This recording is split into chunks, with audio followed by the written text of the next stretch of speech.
Stan Wawrinka, bonjour. Bonjour. L'année clé pour vous, 30 ans, Roland-Garros 2015, cette séquence Rome, Open de Genève, Paris. Comment allez-vous d'abord?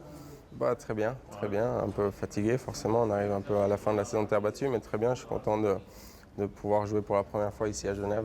Cet enchaînement Rome, Genève, Paris, c'est fatigant, c'est dangereux, c'est en même temps excitant. Ça peut être dangereux pour Paris, pour Roland-Garros. Maintenant, c'est clair que c'est plutôt excitant pour moi. Avoir la chance d'avoir un tournoi supplémentaire en Suisse, en plus à Genève, pas loin de chez moi, c'est quelque chose qui risque d'être très beau et très sympa à jouer. Quand on est fatigué, parfois on joue mieux. Ça dépend, ça dépend, mais ça dépend pourquoi on est fatigué aussi. Moi, pour l'instant, ça se passe bien. J'ai fait un très bon tournoi à Rome. J'ai bien joué, j'ai battu des très bons joueurs, j'ai retrouvé de la confiance.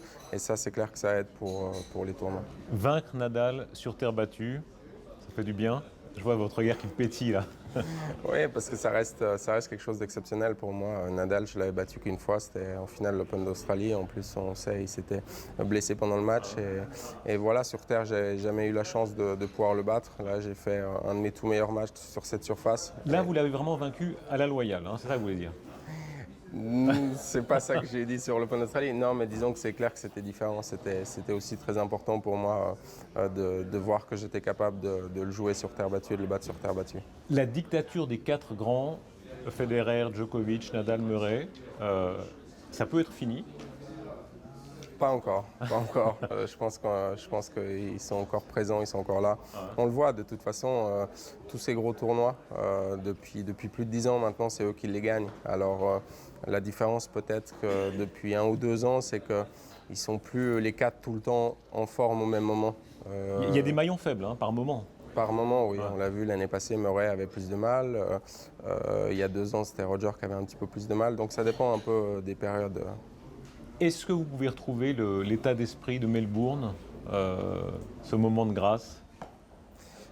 J'espère, je me bats pour. Maintenant, regagner un grand chelem, je pense que ça risque d'être très difficile, c'est quelque chose de très compliqué. Maintenant, c'est clair que voilà, j'essaye de faire ce qu'il faut en dehors, j'essaye de m'entraîner dur pour continuer à progresser. J'ai retrouvé la confiance, je rejoue bien au tennis, donc j'espère encore avoir une très belle année. Gagner Roland-Garros, c'est possible? C'est très difficile, très compliqué. Il ne faut jamais dire ça.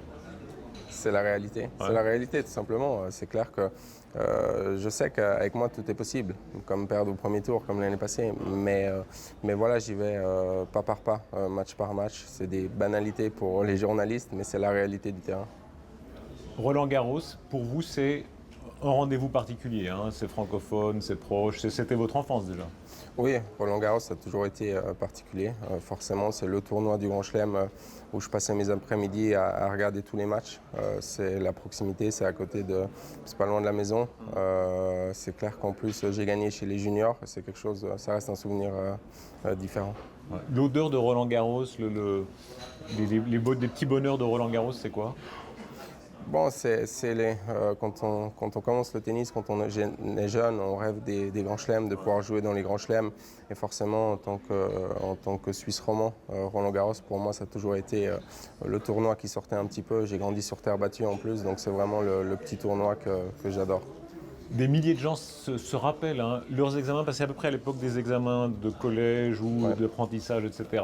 C'était comme ça pour vous aussi? Oui, c'est la fin de l'année scolaire, plus ou moins. Et c'est clair que, voilà, on rentrait de l'école et les après-midi, ça se passait devant la télévision. Ouais. Nadal, pour vous, c'est une référence. Je veux dire, le fait que vous l'ayez battu à des moments aussi décisifs, ça fait que c'est un point de référence? Je dirais que Nadal, forcément, c'est un souvenir particulier que j'ai avec lui parce que c'est contre lui que j'ai gagné mon premier grand chelem. Et voilà, et là, je l'ai battu à Rome. Pour moi, c'est le tournoi où je recommence à bien jouer de nouveau, à gagner des très gros matchs, à reprendre confiance.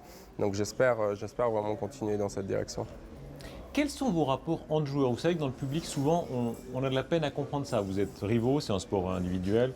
Quand il y a eu la fameuse affaire de Mirka Federer, vous criant Don't cry baby, qui a fait un bruit incroyable. Vous savez pas de quoi je parle? Non. Vous avez oublié? J'ai oublié, probablement. Vous avez pardonné? je veux dire, je crois qu'on en a déjà parlé par rapport à ça, mais encore une fois, sur toute cette histoire ou tout ce qui est sorti de ce match, de cette histoire, tout le monde le sait avec Roger, et je l'avais dit, on a eu une discussion directement après le match dans la salle de fitness ensemble. Il y avait Séverin aussi qui était là et tout était réglé en quelques minutes. Ouais. Mais qu'est-ce que ça révèle sur les rapports entre joueurs? Expliquez-nous, je veux dire, on peut être amis, copains, et puis au moment où on joue, c'est un vrai affrontement complet. Oui, amis, il y en a très peu. Ça reste un sport très individuel, ça reste un sport très égoïste. Il y a très peu d'amis, il y a des potes. Moi, j'ai un ou deux amis, c'est clair, dont Roger, justement. Mais voilà, c'est sûr qu'une fois qu'on rentre sur le terrain, on est là pour gagner. Il y a beaucoup de pression, il y a beaucoup d'enjeux. On s'entraîne depuis des années pour arriver à ce niveau-là, pour être tout en haut. Donc, si je prends l'exemple avec Roger, quand on joue aux demi-finales du Masters, il y a plus d'amis sur le terrain. On fait le maximum pour gagner, mais la chance avec Roger, c'est qu'avant le match, on est relax, on est tranquille. On l'a vu l'année passée, avant une finale très importante à Monaco, on s'est entraîné ensemble, on a déjeuné ensemble. Mais une fois que le match commence, on fait tout pour gagner Mais le comment match. ça se passe, cette seconde où vous switchez? C'est bizarre quand même. Oui, mais ça fait partie de notre boulot, notre travail. Encore une fois, on s'entraîne pour ça. C'est notre métier, c'est notre passion et on fait des sacrifices depuis des années pour arriver à ce niveau-là. Donc, on est assez pro pour que quand on rentre sur le terrain, on fasse le maximum pour gagner le match. Il y en a qu'on n'aime pas, forcément. Il y en a qu'on n'aime pas. Non, bien sûr, mais c'est pas pour ne pas balancer. Mais en général, moi, je m'entends bien avec beaucoup de joueurs. Il y en a quelques-uns que j'apprécie moins, mais dans ces cas-là, je ne leur parle pas forcément. Vous avez annoncé la séparation d'avec votre compagne, je ne vous piégerai pas, vous ne voulez plus parler de votre vie privée, mais sur le principe, vous l'aviez dit, hein, c'est une complication d'avoir une vie d'un sportif de si haut niveau. Pour la vie privée, ça complique tout. Il y en a qui arrivent très bien. Donc voilà, je crois que tout simplement, on a tous des vies un peu différentes. Mais là, la charge de risque est plus grande. On va un peu trop dans le privé, là, tout simplement. C'est clair que je pense moi, je suis plutôt focalisé à parler de mon tennis et de ce que je fais autour de ma carrière de joueur de tennis. Il y a un aspect de votre vie privée que vous avez médiatisé de manière positive, c'est le fait d'avoir une fille. Je crois qu'elle a 5 ans aujourd'hui. Vous me disiez, ça c'est extraordinaire d'avoir c'est une vraie personne hein, qui parle à son père. Vous êtes jeune papa, vous avez 30 ans. Ça change beaucoup de choses. Oui, un enfant pour tout le monde, c'est clair qu'un enfant c'est quelque chose de fabuleux, c'est sûr. Et plus ça grandit, je dirais pour le papa, plus ça grandit, plus ça devient entre guillemets intéressant quand forcément quand ils sont bébés et quand ils sont dans le ventre de la maman, on n'arrive pas à vivre la même chose que la maman vit. Qu'est-ce qu'elle vous dit? Comme à tous les papas du monde, elle vous admire, j'imagine. Mais... Comme à beaucoup de papas, elle me dit beaucoup de choses. Mais voilà, c'est clair que je suis aussi souvent en voyage durant toute l'année, donc je passe peu de temps avec. Quand vous lui parlez au téléphone? Par moment, oui. Elle vous dit quoi? Elle me raconte ce qu'elle a fait. Ouais. Ça, c'est un des bons moments de la journée? Oui, ça reste toujours très agréable. On est dans un hôtel, c'est la vie d'hôtel, hein, là vous êtes en bar d'hôtel, c'est votre quotidien, quand même combien de jours par an ça? 9 à 10 mois dans l'année, c'est les hôtels. C'est très lourd, hein? C'est un côté assez pesant de la vie d'un joueur de tennis, surtout quand les années s'accumulent. C'est clair qu'on voit le côté. Alors, je ne suis pas du tout en train de me plaindre parce que j'ai beaucoup de chance de faire ce que je fais et ça reste une vie magnifique parce que je vis de ma passion. Oui, c'est un hôtel de luxe et en même temps, on en a ras-le-bol parfois. Oui, mais ça, c'est beaucoup de joueurs, forcément, quand on passe autant de temps dans les hôtels et qu'on a, on a notre vie un peu dans les chambres d'hôtel, malgré le fait que ce soit des hôtels de luxe, des fois, on a envie d'être un peu à la maison. Comment est-ce que vous vous videz la tête? C'est le plus difficile pour moi. C'est le plus difficile pour moi, surtout quand ça se passe pas très bien dans mon tennis. J'ai du mal à sortir ma tête du tennis. J'ai besoin de trouver des solutions, j'ai besoin de repartir travailler, j'ai besoin que ça aille mieux pour que peut-être j'arrive à me sortir un peu. Il y a des méthodes, ça intéresse tout le monde, hein. Même les gens qui font pas de tennis, c'est quoi la méditation, il y a quoi qui marche? Je crois qu'on est tous différents. Il y a des méthodes, bien sûr. Après, pour moi, c'est juste essayer de faire d'autres choses, tout simplement. En tournoi, c'est toujours compliqué. Quoi par exemple? Des jeux vidéo, des quoi? Même pas, même plus. Malheureusement, ou alors quand il y a des paris en jeu avec des potes. Mais non, c'est aller au cinéma, c'est regarder un film, c'est aller se balader. Ça dépend. En tournoi, c'est toujours compliqué de faire d'autres choses aussi parce qu'on a des matchs pratiquement tous les jours et on est occupé par son tennis pratiquement 24 heures sur 24. Vous avez eu 30 ans. Le jour de vos 30 ans, vous vous êtes dit quoi? Pas grand-chose. Ah, mais si, Pas grand-chose. Non, mais Quand vous regardez dans la glace, vous vous dites quoi aujourd'hui? la seule chose, c'est que forcément, 30 ans, c'est un âge un peu différent dans le sens où c'est un cap à passer. Maintenant, pour moi, en tant que joueur de tennis, je ne le vois pas comme un cap. Pour moi, ma première partie de ma vie sera le jour où j'arrête ma carrière. Et comme ce n'est pas à 30 ans, mais c'est plutôt vers 35, où on verra la chance que j'aurai de jouer au tennis, pour moi, 30 ans, ça n'a pas changé grand-chose. Ça veut dire quoi? Encore 5 ans, 6 ans, 7 ans de bon? Ça va être difficile, 7 ans, c'est je dirais. beaucoup, ouais. C'est très difficile, je dirais 3, 4, 5 ou 6. Ça dépendra de mon niveau, ça dépendra de mon état physique et de la façon dont j'arrive à gérer ça. Ça fait peur, ça? Euh, oui et non. D'un côté, c'est sûr que ça fait peur dans le sens où ça va être la fin d'une partie de ma vie, ça va être la fin d'un chapitre. On dit souvent que les sportifs meurent 2 fois. La première fois, c'est quand ils arrêtent leur carrière de sportif.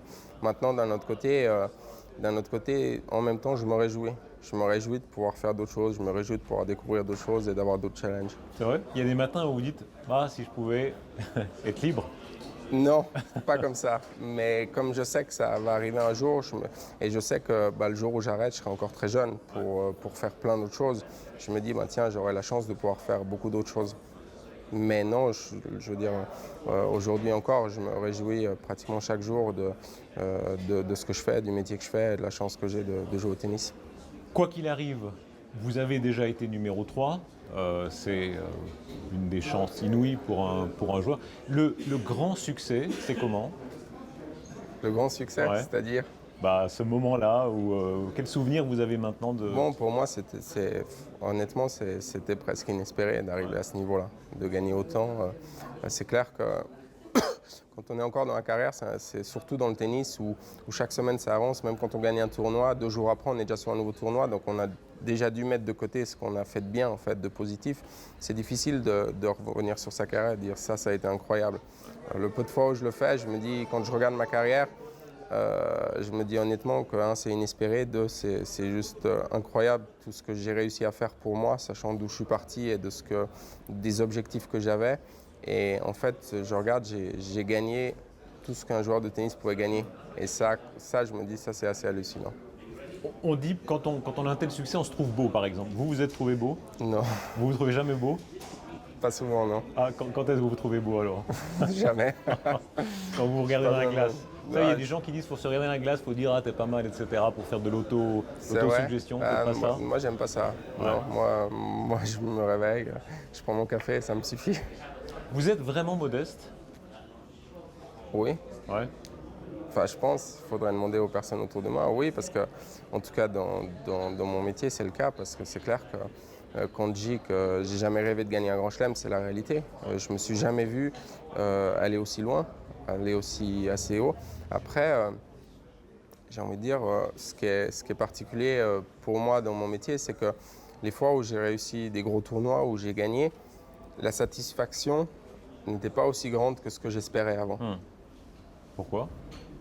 C'est peut-être, je me suis posé la question souvent, mais c'est peut-être ça qui fait que je suis allé aussi loin dans le tennis, c'est que je suis jamais satisfait de ce que j'ai, dans le sens où, comme il y a toujours plus, comme il y a toujours un tournoi supplémentaire à aller et que la carrière n'est jamais finie et chaque semaine il faut continuer, je regarde toujours vers l'avant et jamais vers le passé.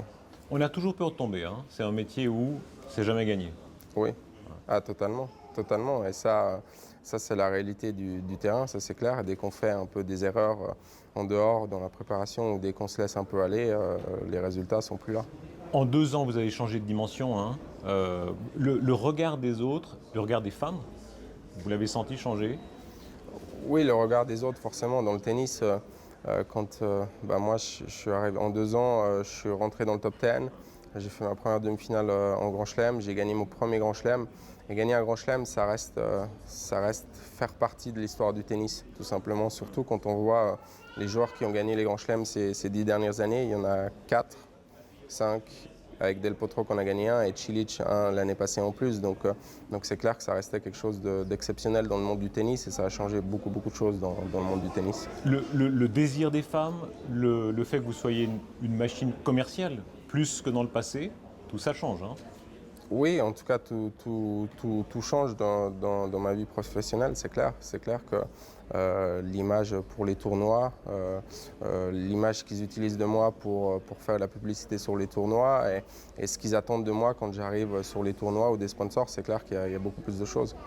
Le travail, hein. Je lisais encore des portraits de vous en venant ici.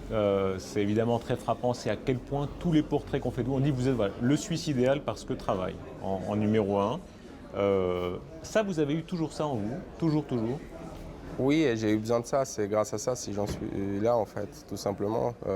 Je le dis souvent, quand j'étais jeune, je ne faisais pas partie des meilleurs de ma catégorie d'âge. Donc ma façon de progresser, c'était le travail. Personne n'est venu vous dire ah t'es génial, il faut que tu poursuives. Enfin quand même un peu, mais je veux dire pas autant que d'autres. Disons que j'étais pas, étant jeune, j'étais pas le joueur talentueux qu'on dit des jeunes, c'est-à-dire qui a la facilité de jouer au tennis, qui a son bras et que tout est facile, parce que quand on est jeune, on n'a pas beaucoup de travail derrière. Donc les joueurs talentueux, qu'on appelle talentueux jeunes, ils font tout de suite la différence. Moi, j'ai eu la chance d'avoir mon premier coach, Dimitri Zavialov, qui m'a formé de A à Z, j'ai envie de dire, pendant plus de 10 ans et qui m'a amené de 0 à top 10. Vous vous rappelez le premier moment où vous vous êtes dit j'ai ça, j'ai une force de travail que d'autres n'ont pas? Non, je ne me rappelle pas de ce premier moment. Pour moi, c'était tout simplement naturel de travailler, d'aller sur le terrain, de s'entraîner parce que c'était pas du travail. Moi, c'était une passion. Le tennis, j'adore ça. Le tennis, c'est un jeu. Et encore maintenant, il y a des jours où je peux rester plus longtemps que ce que je devrais faire parce que j'aime jouer au tennis. Il y a ce tatouage, hein, il est où votre tatouage? Lequel? Ah, vous en avez beaucoup, il y en a un discret. Celui-là. Ouais. Ça, c'est du Beckett. Hein. Ouais. Échoue, comment ça va?